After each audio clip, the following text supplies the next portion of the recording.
Hi, this is Lex, and welcome to the Fintech Blueprint.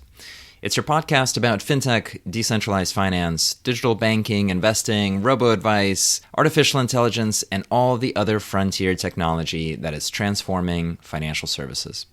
To get more content, like an illustrated transcript of this conversation in your inbox, subscribe at fintechblueprint.com. So without further delay, let's jump into today's episode.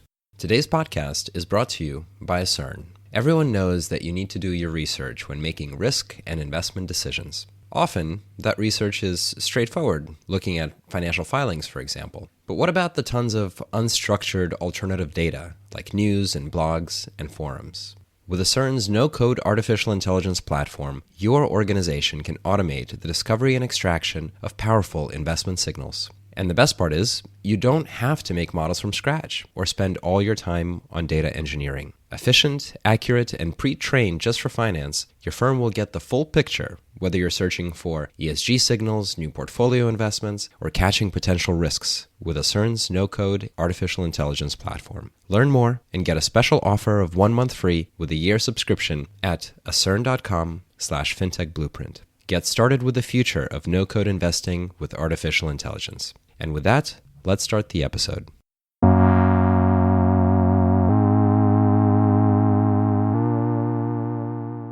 Marwan, fantastic to have you on the podcast with us today.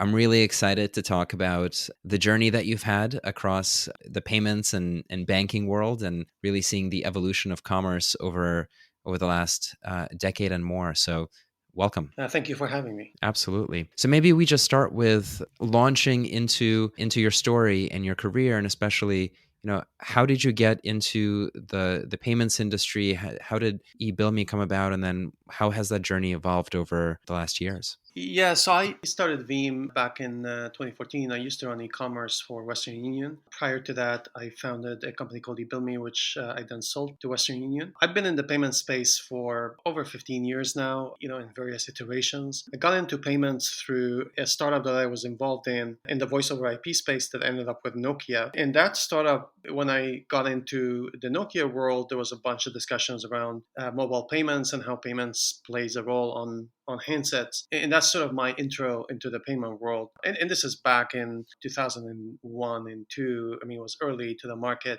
I just had this fascination that, one day you can do a lot of commerce on your mobile phone and you'll need to, have a lot of complexity. It should all be built into the device that you use. And so from there, I started getting interest in payments and then had left Nokia at the time and started what was then eBillMe. eBillMe was a payment option at the checkout that you see when you buy stuff online. If I could even ask just like these gating early questions, and you've used these words and they're obvious, but I'd love to get your take on them. So what is payments? What is commerce? And at the time, what is a phone? Yeah. So at the time when I'm describing a phone is what is today the mobile phone that you use, your Apple or your Android phone. And at the time when we started getting into payments, the mobile phone, which, at the time Nokia was a big player in that market. It was mainly used to make phone calls. And so the idea of actually putting payments inside that device, when I say payments, meaning that I can buy something from my phone, I can walk into a restaurant and instead of having cash with me, I can give them my mobile number and they can charge it to my mobile number, as an example. That was the concept of putting payments on your device. Commerce is a similar idea in that if I want to buy, let's say I go to a store, I'm working on a project to paint my room and I need to buy paint. I can go into the store and say, look, I need, 5 gallons of this paint and it's 400 euros or for $500. And again, here's my mobile phone to use to charge me for that purchase. So that's the concept of using payments for a commerce transaction. Yeah, so you're sort of one of the early crazy ones who are like, the phone is not just a phone. It's got the possibility to be a payment network. At the time when we were doing this, when we were having discussions around these concepts, this was totally crazy. I mean, you're out there compared to the general population, of which the use of the phone was mainly to either make phone calls or to SMS somebody It was a communication device. And the concept of having payments embedded in it was a piece of another larger, context that this device is going to evolve to be a lot more than communication. It's going to have your data on it, you're going to play games on it, and then you're going to do payments on it. So that at the time was part of this broader evolution of what a mobile phone should look like in the future. Absolutely. I think one of the interesting things about the American journey in pay tech and mobile phones is, looking at examples of other countries, and the famous example of M-Pesa, where the phone minutes are the currency, and it's really the payment networks and the telecoms that ended up winning in money transmission. I think in the US, it's a lot more high tech. The phone ended up being not the telecoms and not the companies providing the actual internet access. It became the hardware manufacturers and the tech companies. It's just a kind of a different equilibrium that we landed on. But okay, so you've got these ideas and you're building out these technologies. Where do they take you? Yeah, so when I left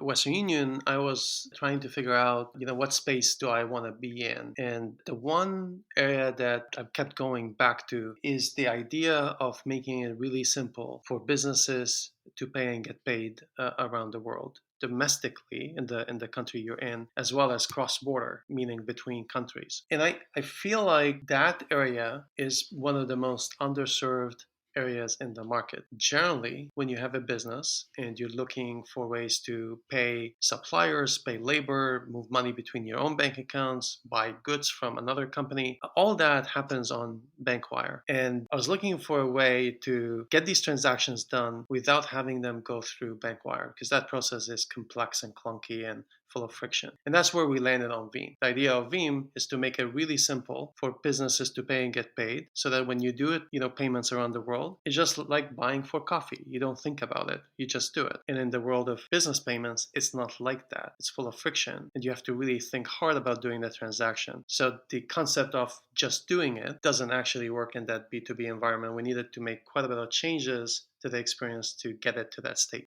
Gotcha. So to think about the industry problem, there's the B2B angle, which I'm excited to explore. And then there's the kind of cross-border business to person, business to business angle, where you're sending money across sometimes to many people. You might need workflow to send it. And I remember a number of companies, probably in the mid to late 2000s, that were trying to really focus on cross-border. So, your business in the US, but you have lots of marketers in Mexico, or your business in Germany, but all your developers are in Lithuania. And companies like Payoneer, which recently did a SPAC, and others come to mind. It's one that was acquired. And always you go to the site, and then there's a globe, and there's the correspondent banking system. And the way I think about the correspondent banking system is like, if you try to take an airplane flight back when people flew around on airplanes, you could go direct sometimes, but a lot of the times, if you're going to a remote destination, you're making these hops between different banks. And each time there's like messaging between the banks and fees, and things break and people mistype in information. And so you're doing these transfers, and they're wildly expensive and slow. What was wrong with that generation of companies trying to use correspondent banking to solve for B2B cross-border? Like, what do you think happened to that, and how are you thinking about improving on that? Yeah, that's a great question. So, when you move money on Bankwire, it's full of friction. So let me describe that friction so that when we talk about different experience, you see the difference between the two. So first thing you do when you go to do Bankwire is you got to get, as the sender of the payment, of the money, you need to get a lot of information about the receiver. So the receiver's bank name and address, IBAN and BIC, so that the bank account information of the receiver, the SWIFT codes, you got to figure out the currency pairs. You then have to pay a fee to send money, and you got to make sure you do it before cutoff times. If you miss cutoff times, you have to line up for the second day. And then what happens is when you send the money, you don't really know what happens to it. You have to wait till the money arrives in the receiver's bank account, who then will send you a message that, hey, I received your funds. So that's the payer experience. The receiving experience is very similar. The receiver doesn't know when they're going to get paid, so they constantly check their bank account to make sure, is there money? Did I receive my payment? And after checking multiple times, they realize that, hey, there's been a deposit. The thing is, they don't know what was the foreign exchange rate applied, so they don't know what the cost of the payment. And then they have a harder time figuring out what money belongs to what invoice. So think of, you have a business, you're in Germany, you send 20 invoices out, you got payments hitting your bank accounts in euro. And in that stage, you're not exactly sure what euros belong to what invoices because the invoices are in US dollars. And then further, you're not sure how to actually reconcile that data to your accounting system. So if you're using, for example, QuickBooks or NetSuite or whatever you're using on the accounting side, you got to tie it all together so that you close the transactions and mark the invoices paid. And so you got to figure out how to tie it all together, and that you have to do manually. So that's the way it works today. The reason why it works like that, because money ends up going from a bank to a bank to a bank to a bank. So when you have so many banks in the middle, you end up with more fees and longer time to move the payment. So what we're trying to do with Veeam is a very different experience. The experience looks like this. When you log in, you want to pay your supplier in Germany. What you do is you enter the email address of the supplier in Germany and the amount of money you owe. That's it. So then a message goes out to the German side that, hey, you're getting $10,000 USD. The equivalent of this amount is whatever the local amount is in euros. And then the receiver makes a decision. What do they want to do? Do they want to keep it in euros, in USD, in pound, whatever currency they want? And then they give instructions to Veeam what their bank account, where to deposit that money. Okay. The difference in this approach is that the payer gets very little information to move the payment. All I need is an email and an amount, and I'm done. The receiver gets to make a decision on foreign exchange, gets to see the data. So what happens is when we send the payment to the German counterparty, we're telling the German counterparty that this payment belongs to this invoice,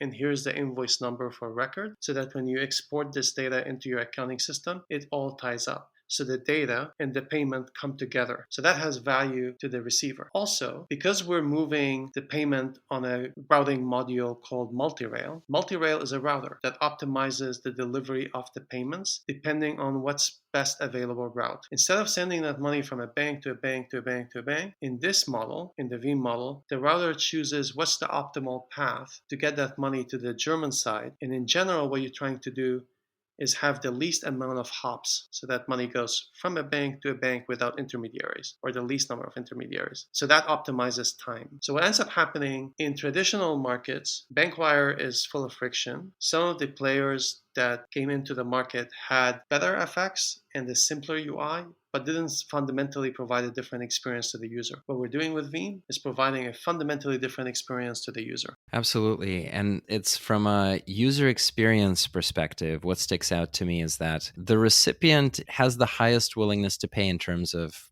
committing time to answer these questions because they're getting paid. And so they'll optimize how they get the money and where it goes and how it connects to their invoices. Whereas the entity sending it, end of the day, just wants to get it out. So it's an interesting flip from a UI UX perspective to shift the labor, in a sense, to the party for whom it really matters. Yes, that's a good way of describing it. The payer has the money and they want to pay, and actually they want to do the least amount of work because I just want to pay this and get it over with. The receiver generally is the party that has the least amount of information in the traditional bank wire world and generally pays the most for a transaction and generally has the hardest issues reconciling everything together. So what we did is we shifted the labor to the receiving end. So the receiver then puts their information on the system, and in return they get value from doing that. That's really the way the system is architected. I'm curious as to the rails on which this money travels. And, companies like TransferWise end up opening up a whole bunch of bank accounts in the geographies where they're present and sort of intermediate the balances of their balance sheet to sort of move the money around, but really just weighing it differently across different geographies and then sending out transactions. Right. You say that you've got 50 currencies, 100 countries, and this long tail is really important, especially very differentiated in the B2B world. What is the rail? What is the mechanism underneath? And how does the router that you talk about work? Yeah, so there's 5 different rails that we use. The first one, we call it treasury. It's what you described with TransferWise. That's generally a popular method within the remittance industries, is to have a number of bank accounts in different markets and have balance in them. So if I'm moving money to Germany, for example, you're not really moving anything to Germany. You have euros in the German bank account, and then if you're sending money to Germany, then you use the balance in Europe to send money to the recipient in Germany over separate rails, domestic payment. So that's method number one. Method number two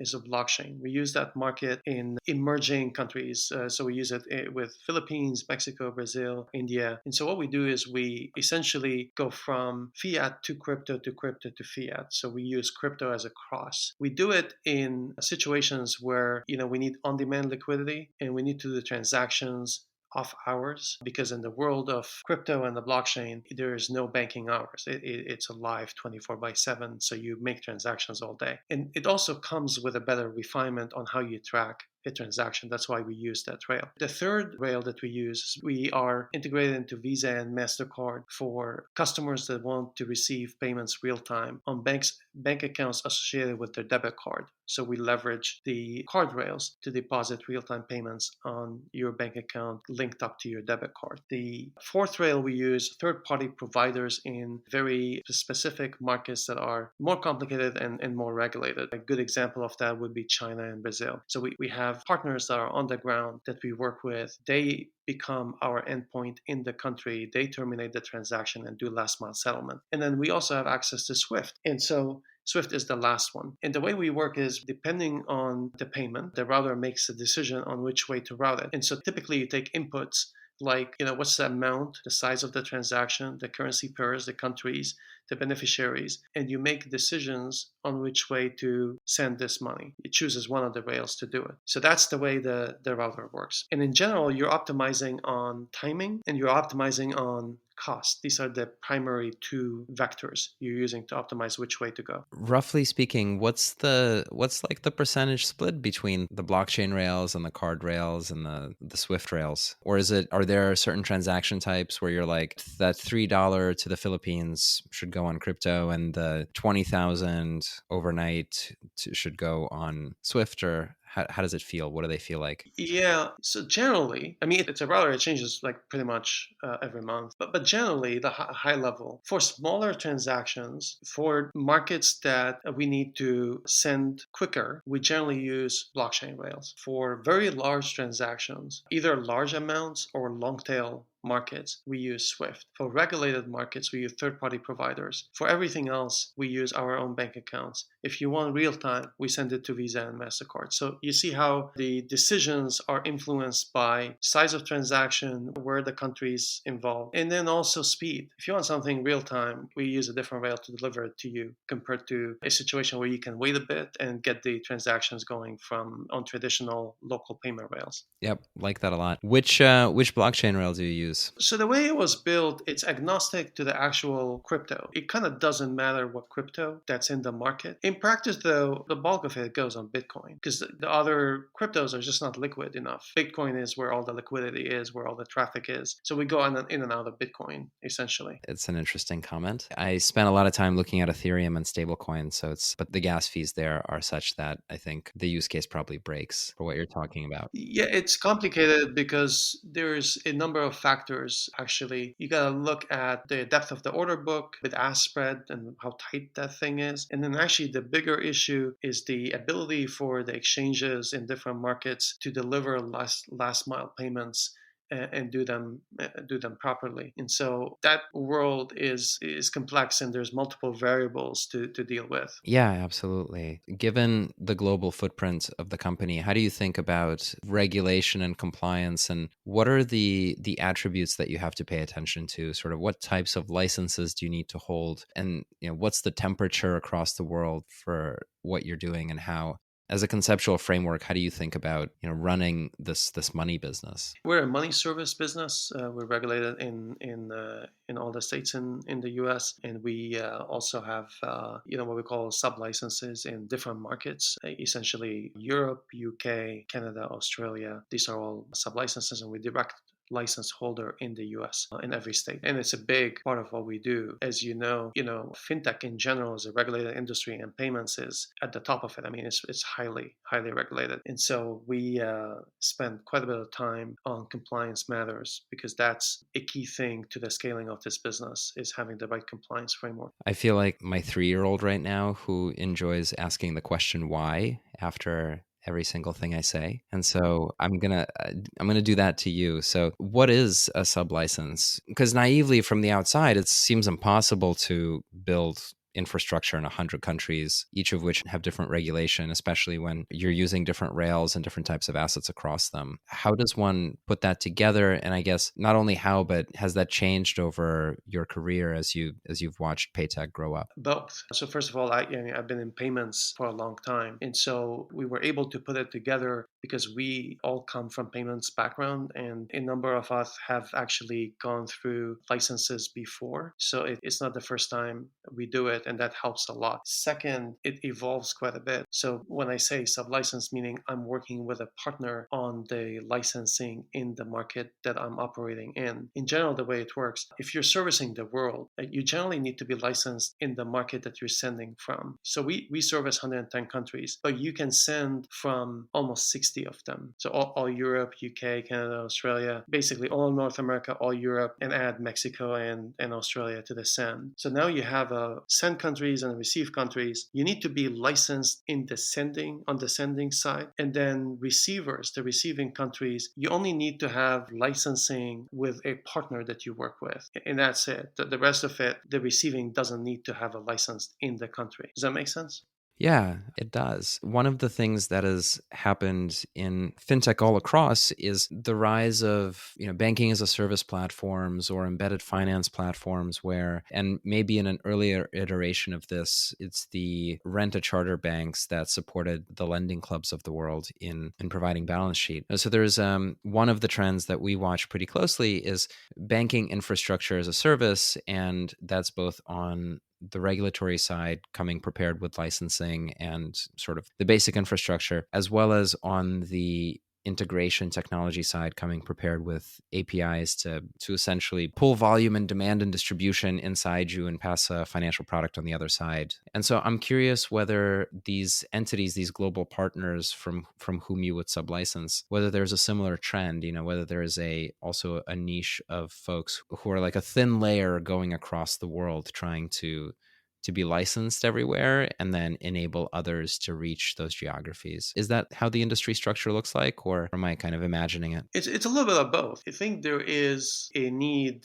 to have organization cut across different parts of the world. And in a sense, that's what essentially we do by having an API that folks can leverage, because you essentially take all the work that we've done, putting the rails together, the various payment options in each country and the various licensing regimes under an API that helps you just make payments around the world. So that simplifies it. Having said that, it's a big world with so many countries, so many corridors, so many currencies, so many use cases. So there's different needs for different types of players to also be involved. There's room for all kinds of players to do very well. So I think it's a bit of both. You're going to see the emergence of a number of companies that have APIs that act as sort of abstraction layer of all the complexity of global payments. And you're going to see more and more of these players because the market is fairly big there's so many use cases and industries. So there's just room for players to be in it that will do very well. And the size of the market, you really can't overstate. I think cross-border B2B payments is something like 5 to 10 times larger than the same category, but for retail, for peer-to-peer. So,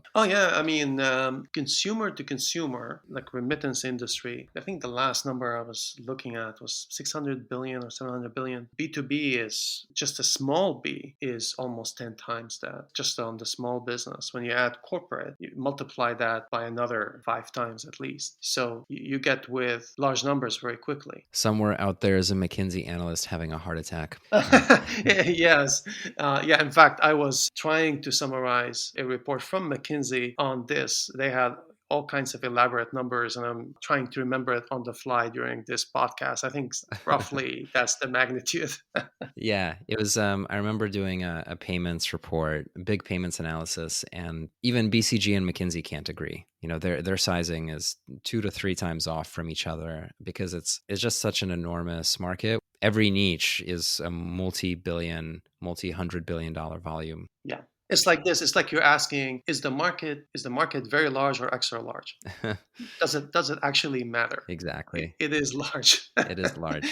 So maybe that's a way to pivot to some of the substance about the industry, which I think is really interesting and is also one of the things for people who are not payments native, who who haven't spent their career in payments, it's really easy to get lost in the language of it, and what's a payments processor, what's a rail, what's a business, what's a merchant. I think it's sometimes confusing language. And there are a number of companies that have kind of hit the public imagination from Stripe to Checkout to maybe Rapid, which are these payments processors for e-commerce. And what you're doing is quite different from that, as large, but quite different from that, with the focus on enabling small businesses or business general to do payments. But can you differentiate a little bit about the type of economic activity that your clients perform, and then where you are within their workflows, within their process, kind of relative to some of these other use cases? Yeah, on the high level, it sounds all confusing, and it's like everybody's in the same category. They're very different. So, at a high level, there are two different industries. There are account payables and account receivables, so payouts and pay-ins. And there's also two different use cases: B2B, like I have an invoice and I pay the invoice, and then e-commerce, where I am checking out because I'm buying something, and here's my payment for that thing I'm ordering online. So this is where all things get confused. So there's players for receivables, there's players for payables, there's players that do both, AP and AR. There are players that are very specific to e-commerce and do very well in that industry. And even within e-commerce, there are folks that do cards very well. There's folks that do non-card payments. So they're all very different buckets. So some of the players that you mentioned earlier are on the checkout side, meaning that you're buying something online and you're looking for infrastructure to help move money from the consumer or the end business to the merchant. The merchant in this case is the party that's selling the goods or the service online. It's a very different use case than B2B transactions where you have an invoice, you get the invoice, you pay it. That's in the context of a supply chain workflow or a service workflow where I have done a consulting agreement for you and I need to pay my invoice for the money that I owe you. Absolutely. And if you go one step further in describing the growth in the market you serve and the kind of the underlying economic changes that are creating, more international transactions, that are creating more international business relationships, and then that are empowering businesses to both start up more easily and then, run their infrastructure more easily, financial infrastructure, legal, payments infrastructure. What does it look like? What do you see on the ground in terms of the users of Veeam services? So just to clarify the question, are you asking me from an infrastructure perspective? Just a kind of another wrapper of who the clients are and what are the underlying trends that are bringing them to you. Okay, yes. So we tailor to businesses that are anywhere from a couple of employees to about like 100. They're generally under 5 million in sales. Say 5 to 10 is on the higher end, but the bulk of them are under 5 million. They are a lot of e-commerce, a lot of e-tail, startups, some import-export companies. They all use Bankwire to move payments and are frustrated by that experience and looking for a very different approach to moving funds. The general trends that sort of unify them and I think are super interesting trends. One is the rise of e-commerce, and when sales happen on e-commerce, you end up in a situation where you need to make payments to suppliers for the inventory that you're ordering. So as e-commerce expands, it also expands the payouts that happen to all kinds of suppliers around the world. So that's use case that's very popular. The second use case that's quite popular on Veeam, companies that use us to pay labor all around the world. And this is an emerging, very strong use case, especially during COVID. Pre-COVID, a lot of companies employed people all around them in the city they're in. In COVID and post-COVID, the idea of paying for labor all around the world to do projects for your company is going to be quite popular. And we see demand for that, significant demand for it. So that's another use case that fuels adoption and transactions. I was going to ask you exactly about this, the acceleration of the digital transformation and the inability to travel. That's been, I guess, a positive vector for the business, I imagine. Yes, it depends on what type of portfolio you carry. At Veeam, we have a lot of virtual businesses, so they actually did very well during COVID. If you're a payment processor and you're servicing the restaurant market or the travel market, it would have been a lot harder during COVID. But for our case specifically, we had a lot more virtual businesses. Awesome. Thank you for humoring me with all these definitional questions. But I think for our listeners, it's really helpful to pull things apart and try to understand the mechanics. Given where we are with the economy and with the industry and where you've gotten to with the business, how do you see the future? What are the trends that you see moving things forward? And then how are you thinking about product development? What are the next types of things that you're planning to build? We build product based on customer feedback, and we're always looking for input from customers, from partners, from users of the system. And generally, we're always looking to simplify and delight and make it so simple for you to do payments. So we're always looking for payment options to work with in different countries, both on the send side and the receive side. We're also looking for simplifying the whole thing by enabling you to have a wallet so you can move money between wallets. Your own wallet versus, the company that you're trying to move money to, you could use wallet-to-wallet transactions to keep it all simple. So that's the way we're always simplifying in that direction. Also, we're looking for partners, distribution channels, relationships that are interesting to have in the market. So we're big fans of integrations. We've